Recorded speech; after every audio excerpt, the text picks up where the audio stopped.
Good morning. I thought I would begin my lecture this morning in this room because it's so much more suitable. Now, can I turn that off now? Yay!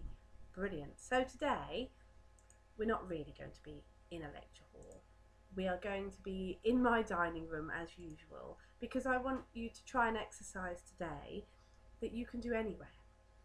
I have 3 props.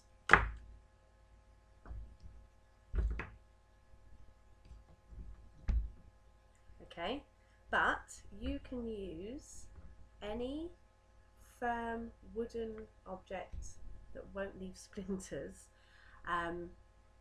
or you can just use your hands for this task today.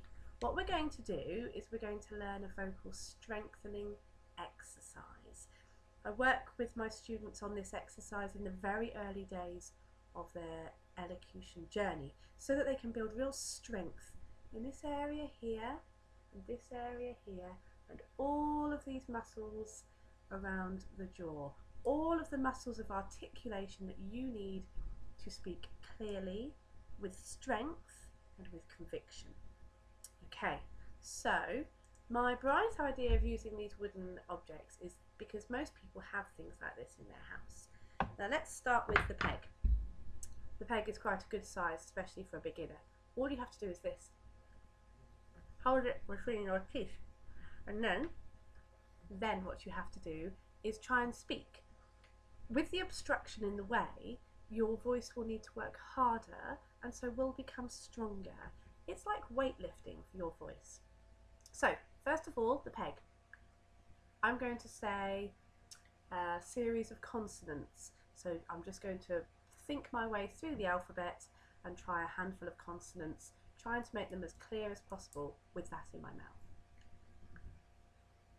R, F, C, D, G, L, K, H, R, P, M, W, T, Y, V, X, Z.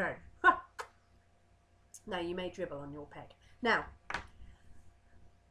what you can see there, what really is exaggerated when you put that obstruction in, is the mouth shape that you have to use to make these letters on their own. Of course, we don't make conversation using letters on their own very often, but they are at the beginning and end of so many of our words. Okay, now let's try something a little more robust. B, F, C, D, G, L, K, H. Okay, so that's a lot harder because this restricts the lips a lot more because it goes with her. Whereas this one, I could use the lips a lot more.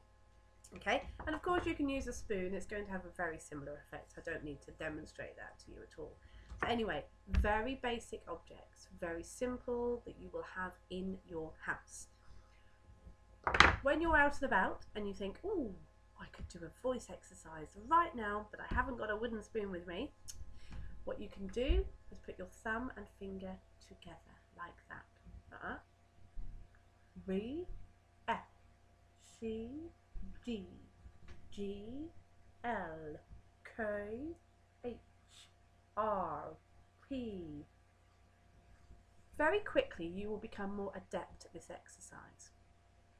It really does help build strength in your voice. You can also watch my video about flutters. They are another fantastic vocal strengthening exercise. Now I'm just going to tell you that in the olden days, people used to use a thing called a bone prop for this exercise. You can still buy them, okay? Whatever you use, make sure it's a substantial size. Don't use anything that you could swallow. But that was the problem with the bone prop. People ingested them, they swallowed them, they choked. Some people died, okay? And nobody wants to die for the sake of a clear voice. So please be sensible with what you use, and don't hurt your teeth as well. If you know your teeth are delicate, then be careful with them. Okay, so there we go, today's instructional video on how to build strength in your voice. And thank you very much, class. and I will see you soon. Bye-bye.